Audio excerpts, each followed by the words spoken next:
Dan semua orang mukmin merindukan surga. Tapi beda dengan Bilal, teman-teman sekalian radhiyallahu anhu. Surga yang rindu padanya. Dan ini disampaikan oleh Nabi sallallahu alaihi wasallam. Disebutkan di dalam sebuah riwayat, di dalam sebuah hadis yang diriwayatkan oleh At-Tabarani dalam kitab Al-Kabir dari Ibnu Mas'udin radhiyallahu anhu, dan juga Al-Bazzar meriwayatkan dari Bilal dan Abu Hurairah radhiyallahu anhum, dan disahihkan oleh Syekh Al-Albani dalam Sahihul Jami'. Disebutkan bahwasanya suatu hari Nabi SAW masuk ke rumah Bilal, berkunjung, dan di sisinya ada sekantong kurma di sisi Bilal. Nabi SAW bertanya, "Apa ini wahai Bilal?" Maka Bilal menjawab, "Wahai Rasulullah, aku menyimpannya untuk anda dan untuk tamu-tamu anda. Katanya mau datang ke rumah saya, jadi saya simpankan." Maka beliau bersabda, "Apakah engkau tidak takut ia menjadi uap api neraka, hai Bilal? Infakkan saja, enggak usah tunggu saya. Kalau sudah niat sedekah keluarin, enggak usah tunggu saya. Wahai Bilal, infakkan, dan jangan pernah takut miskin dari pemilik arsh." Dari pemilik arsh. Hadis ini dari riwayat Tabarani, dan ini yang dimaksud dengan hadis ini dihubungkan dengan hadis yang lain sebagaimana diriwayatkan oleh Tirmidzi dan nomor 3798, Kitab Al-Manaqib, dan Hakim menyebutkan nomor 137, dan disahihkan dan disepakati oleh Az-Zahabi. Mendengar perintah Nabi SAW tadi, Bilal enggak pakai tunggu, berdiri disedekahkan ke orang lain. Lalu apa kata Nabi SAW setelah itu? Beliau lalu menyampaikan berita gembira kepada Bilal sambil berkata, "Ishtaqatil jannatu ila thalatha, Aliyin wa Ammarin wa Bilal." Sungguh surga itu merindukan 3 orang. Kita semua merindukan surga, ini surga yang rindu bertemu dengannya. Ini bukan cuma sekedar jaminan masuk surga, teman-teman sekalian. Artinya sampai surga sudah memohon kepada Allah agar meminta 3 orang ini segera dimasukkan. Ini adalah Ali bin Abi Thalib, Ammar ibn Yasir, dan Bilal bin Rabah. Dan Bilal salah satunya. Bisa dibayangkan bagaimana kalau surga sampai merindukannya. Kata penulis di sini, saya coba bacakan tulisannya, cukup bagus. Bagaimana kedua kaki Bilal radhiyallahu anhu bisa menopang tubuhnya setelah meraih berita gembira tersebut untuk berjalan di muka bumi di antara manusia. Belum lama dari ini, Bilal hanyalah seorang hamba sahaya Habasyah, tapi saat ini dia sudah menjadi orang terkenal di muka bumi, bahkan di langit, sampai-sampai surga pun merindukannya. Semua itu hanya karena keimanan dan ketakwaan kepada Allah. Banyak orang dari kalangan elit, para pemilik kedudukan, kekuasaan dan kekayaan tidak mendapatkan 1/10 dari kemuliaan abadi yang telah diraih oleh Bilal, seorang hamba sahaya Habasyah. Bahkan banyak pahlawan sejarah yang tidak meraih sebagian dari ketenaran sejarah yang telah diraih oleh Bilal.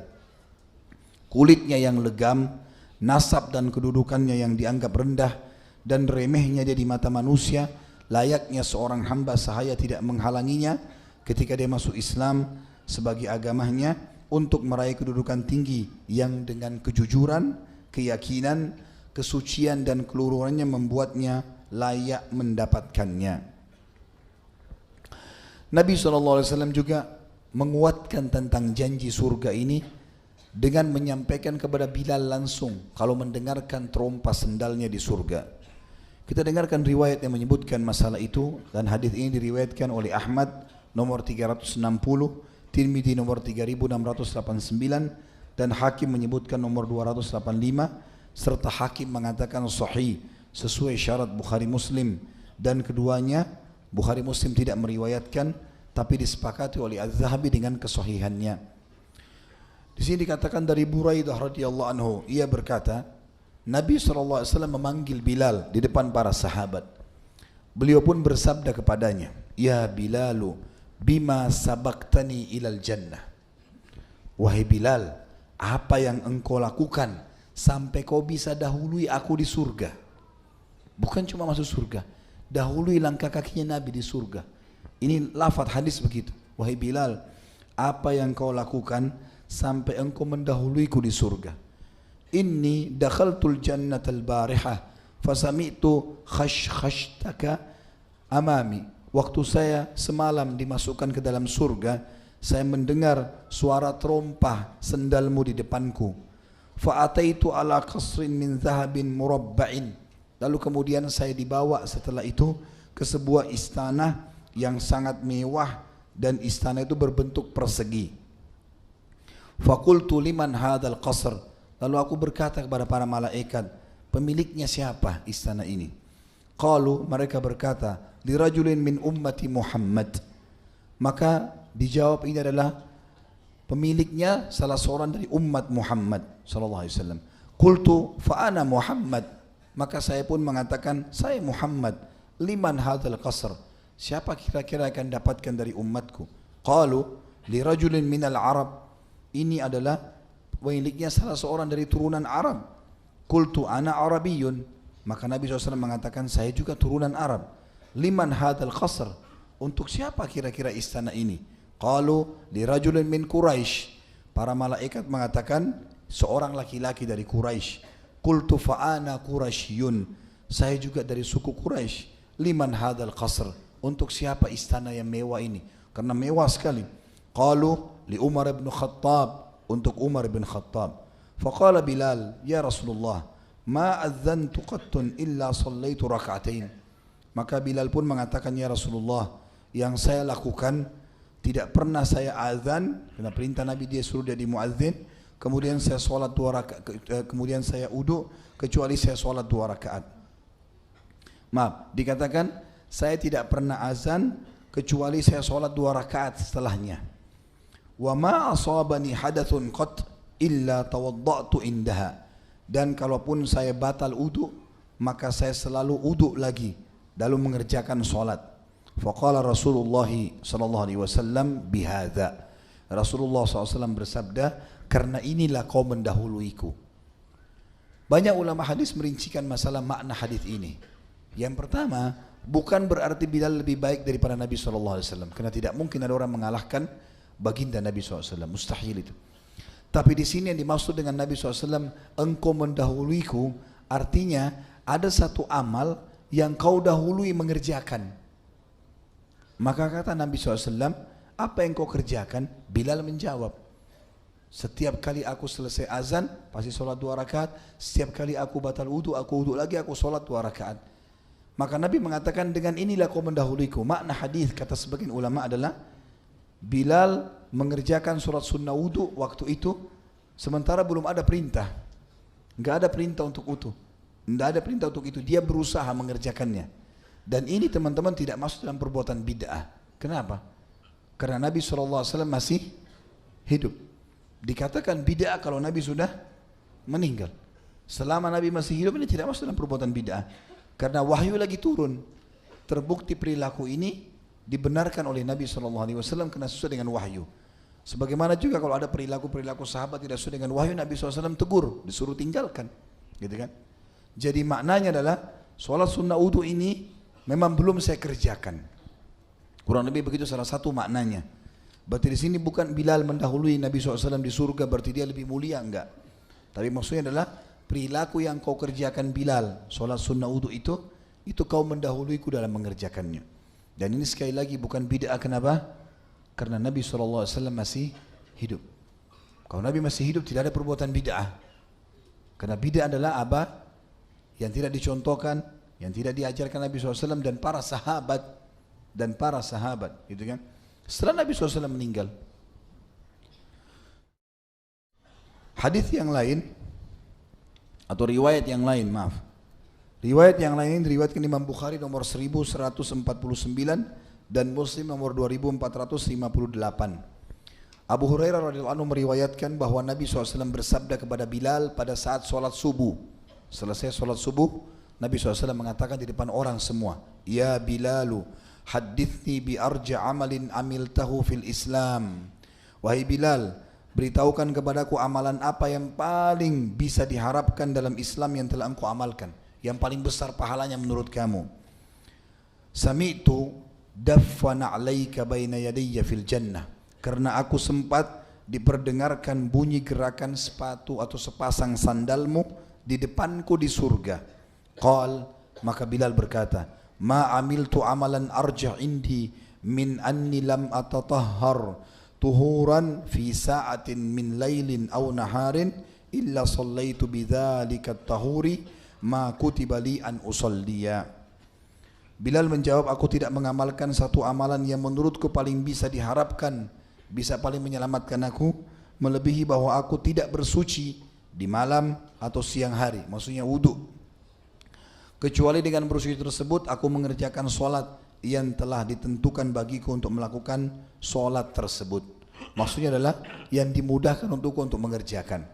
Artinya beliau mengikuti selalu habis wudu solat 2 rakaat. Dan ini yang sudah umum disebutkan oleh para ulama tentang masalah sunnah wudu.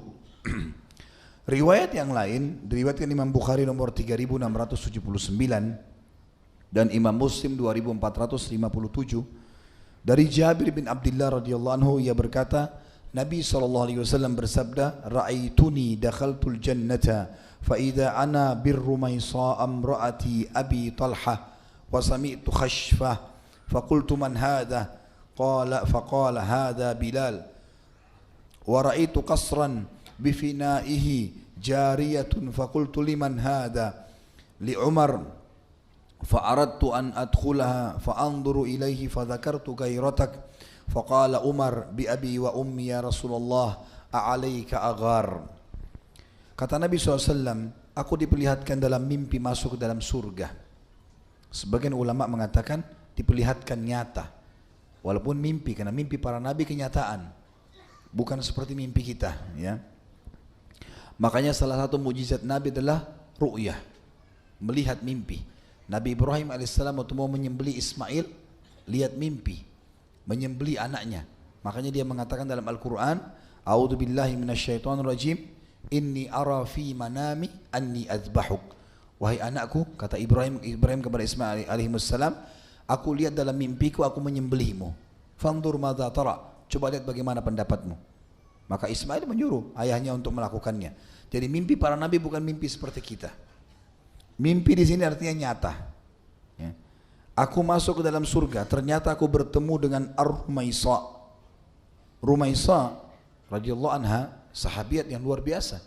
Rumaysa nama lainnya adalah Gumaysa binti Milhan, dan ini sudah kita sebutkan di tablik akbar kita yang sebelumnya. Sebelum Bilal kita sempat bahas siapa? Abi Talha radhiyallahu anhu, Abu Talha. Istrinya namanya Rumaysa, ya. Ibunya Anas bin Malik. Dan sudah kita sebutkan Rumaysa dapat jaminan surga. Di sini kata Nabi SAW, aku melihat, aku bertemu di surga itu dengan Ar-Rumaysa, istri Abu Talha. Dan aku mendengar bunyi gerakan sendal. Maka aku bertanya kepada malaikat, sendal siapa itu? Siapa? Gerakan siapa ini? Lalu malaikat menjawab, Bilal. Lalu aku melihat sebuah istana, di halamannya ada seorang gadis. Maka aku bertanya, milik siapa istana ini? Maka malaikat menjawab, milik Umar bin Khattab.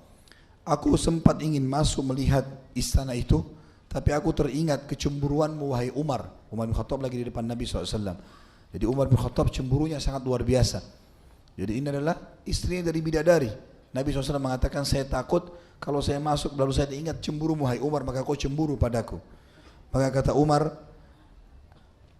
ayah dan ibuku menjadi tebusanmu wahai Rasulullah. Maksudnya ayah dan ibuku kau lebih mulia daripada ayah dan ibuku. Apakah pantas bagiku untuk cemburu kepadamu? Artinya itu aku tidak mungkin cemburu. Tapi saksi bahasan kita adalah bagaimana Bilal di sini dipastikan terdengar suara telapak kakinya di surga. Artinya ada jaminan sudah masuk surga sementara orangnya masih hidup di dunia.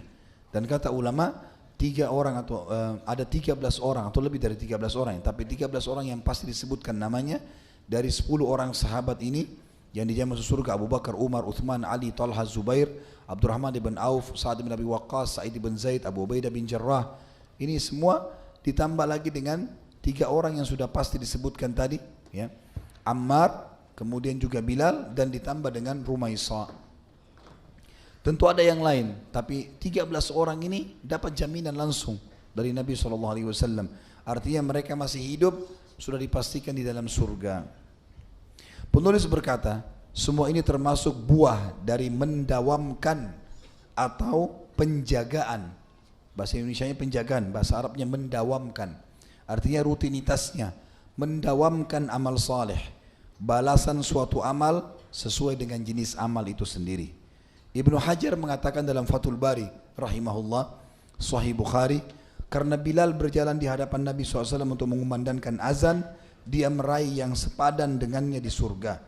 Namun hal ini tidak berarti bahwa Bilal masuk surga mendahului Nabi SAW, karena Bilal adalah pengikut beliau. Sepertinya Nabi SAW mengisyaratkan konsistensi Bilal di atas apa yang dia pegang selama ini dalam hidupnya, dan tetap dekat kedudukannya dengan Nabi SAW. Dan di sini menunjukkan keutamaan besar bagi Bilal yang tidak disebutkan untuk sahabat Nabi yang lain. Jadi tidak disebutkan kalau terompa sendalnya terdengar, kecuali Bilal saja.